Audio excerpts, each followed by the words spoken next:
The traditional cold calm of Canada has been shattered by a meddling American who for 2 years has been tracking down alleged Nazi war criminals living in Canada. People who, with their own hands, killed Jews, shot them, stabbed them, beat them to death. It's a remarkable story that somebody can walk across the border and find war criminals that our Royal Canadian Mounted Police have been unable to find for 50 years. Only now, a full half-century after the end of World War II, are we beginning to learn the truth about some bitter realities hidden from public view back then. First, that the Swiss did very profitable business with the Germans during that brutal war and deprived the Nazis' Holocaust victims and their families of their rightful property. Well, now comes Canada's dark secret. That Canada's government apparently welcomed thousands of Nazi war criminals into Canada at war's end, where they have lived comfortably and peacefully ever since. And only now has Canada begun to acknowledge its complicity and its shame. The traditional cold calm of Canada has been shaken by, of all things, a meddling American, an unorthodox private detective from Brooklyn named Stephen Rumbaum. For 2 years, mostly at his own expense, he has been tracking down Canada's alleged war criminals after getting their names from the Simon Wiesenthal Center in Jerusalem. The vast majority of the people who we selected from the list of 1,000 to pursue are people who, with their own hands, killed Jews, shot them, stabbed them, beat them to death. Now, there are also a number of these war criminals who, while for the most part they may not have pulled the trigger, they coordinated the rounding up and the execution of thousands of Jews. How do you coordinate the rounding up and murder of thousands of Jews? If you are Antanas Kenstavicius, Yep. you are the police chief of the Svencionis region in Lithuania. You take groups of Jews about 1 kilometer away to the Jewish graveyard where a ditch has been dug. You strip them naked. You have them hold hands in groups of 10, and you shoot them in the back with rifles. How do you know all this? Because he confessed. He confessed in detail on tape. At Kenstavicius' home in Hope, British Columbia, these pictures shot by the Canadian Broadcasting Corporation, Rumbaum says that he secretly recorded Kenstavicius and his wife describing how they watched the Nazis execute more than 5,000 Jewish men, women, and children. On did you command to lay down? The Jews would come and lay down. They wouldn't fight? They just laid down? Nobody fight.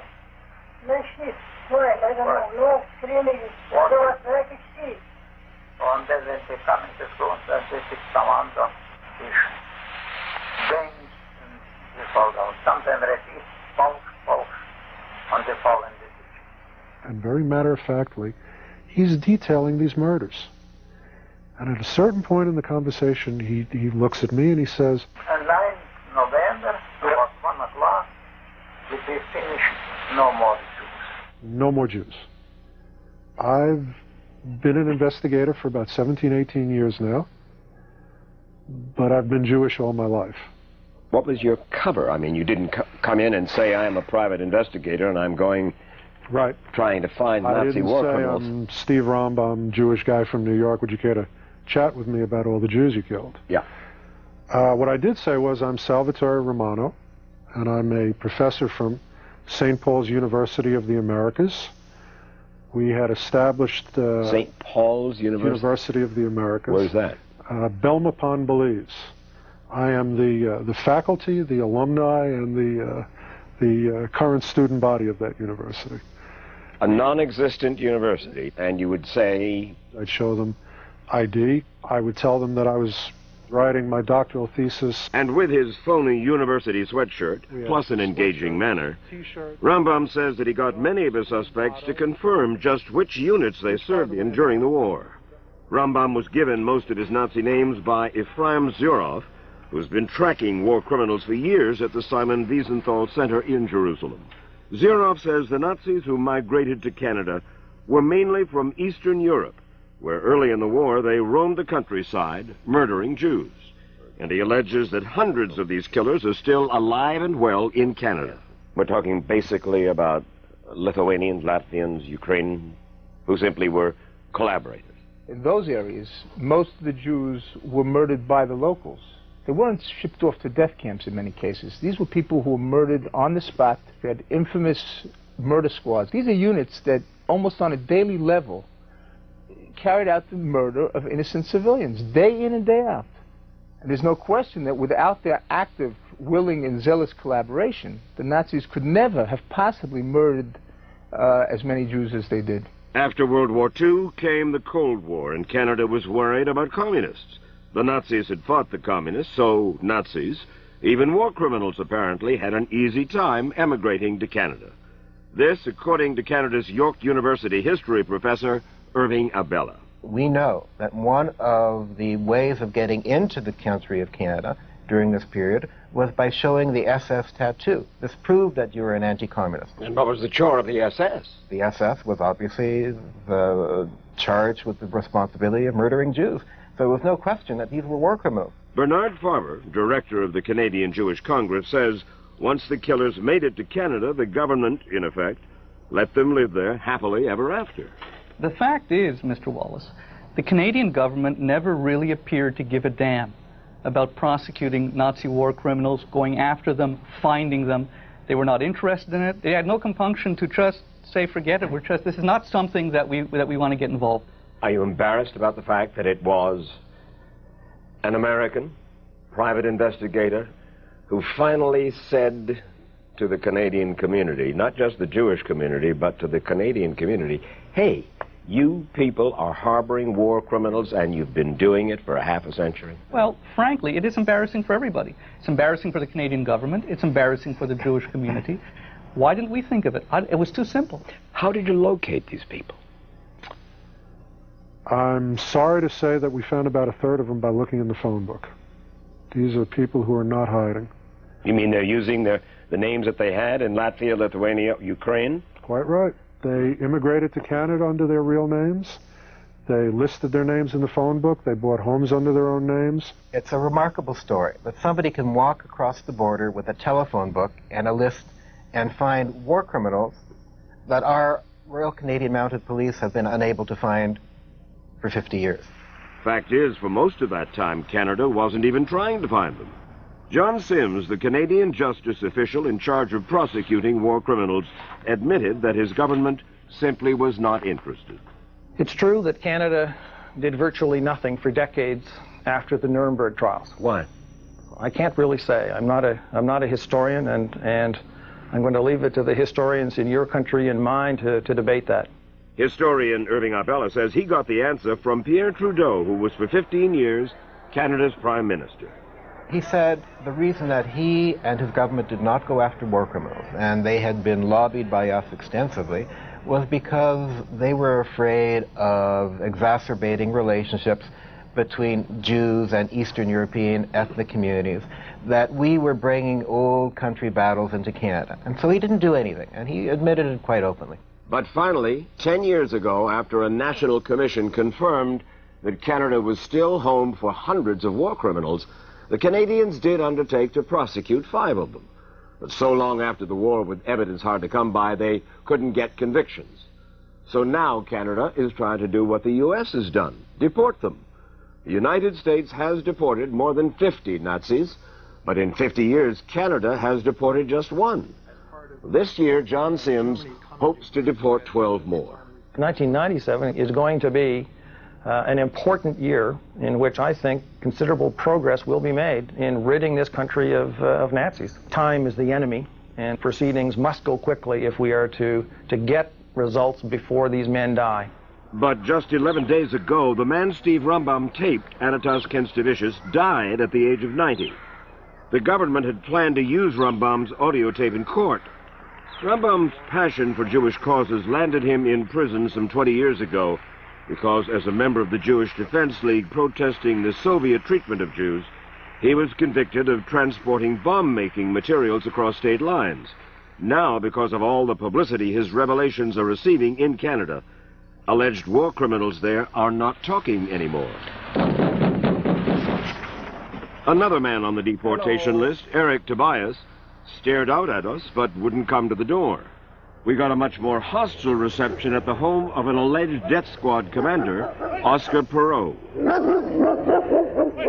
The dog took a bite out of my coat before Perot's son Arvil tied him up. Jewish leaders claim they have eyewitness testimony and other documents that prove Perot led a Latvian murder squad. Perot calls that communist propaganda. So far, at least, he is not on the deportation list. His son insists Perot was a soldier who fought communists, not a commando who killed civilians. And if my father was guilty of something like that, or if there was anything conclusive of something like that, I would personally disown him as a father. Would you really? I would. Another alleged war criminal. The Canadian government says this man walking off a Florida beach, Helmut Oberlander, was a translator for an SS unit that killed thousands of Jews. When he left Canada for a Florida vacation, the U.S. threw him out. We do not wish to talk to you. We don't wish to talk to you. Oberlander went back to Canada. He wasn't home when we tried to see him in a comfortable suburb outside Toronto, but his neighbors, Helga Whiten and her husband John, a professor of German, say their government should leave the Oberlanders alone. Well, they're fine people. They're very quiet and been nice neighbors for about 28 years. So nice that the Whitens don't believe Oberlander could really be a war criminal. What evidence do they have to paint him with this horrible guilt? I mean, that was quite a long time ago. I don't see what justice is served by kicking him out of the country. I just don't see that. It must be difficult for his neighbors to believe that a man they have seen as a neighbor could have done these heinous, terrible acts when he was a young man during the war.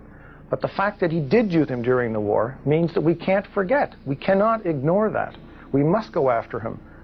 Canada is also going after Konrad Kalej for allegedly murdering Jews in Latvia. The United States deported Kalej in 1994, so he moved up to Canada. Incredibly, he moved into an apartment building that was known to have many Jewish residents, including 3 Holocaust survivors. Vera Peter spent 7 months in Auschwitz. When she read in the paper that she's living next to an accused Nazi war criminal, she was stunned. I was first in a shock. And all of a sudden, there is this man who comes from the past, and all the unhappy memories of a horrible past of the Holocaust came back. Why would he want to live among Jews? He just thought that this was a very nice shield for him to be. This is something which, of course, is just a gut feeling. Kalej is fighting deportation, and, like the others, he tries to avoid cameras. Why is he covering his face then? Because I don't like to see your face. That's what, all of your faces. You look very stupid, all of you. Another deportation target, Joseph Nemtsela, blames his legal problems on the Jews. They will never change. Who's they? Jews. Jews will never change. There are those who say, come on, 50 years later, these are old men by now. We hear it all the time. We ought not reward longevity. I don't think they deserve our sympathy. I think if we look at what they did to the elderly, that's perhaps the best argument for the efforts to bring them to justice. What we have to clearly understand is that the victims of the Nazi Holocaust never lived to a ripe old age. But if the allegations are true, the victimizers still living in Canada have made it into their 70s, 80s, and 90s, many without even bothering to change their names. These people aren't afraid. They made the right choice. They came to Canada. Last week, Rabbi Marvin Heyer, Dean of the Simon Wiesenthal Center, received word from the Royal Canadian Mounted Police that they intend to investigate his list of more than 1,800 former Nazi SS members presently living in Canada who are still receiving their German military pensions.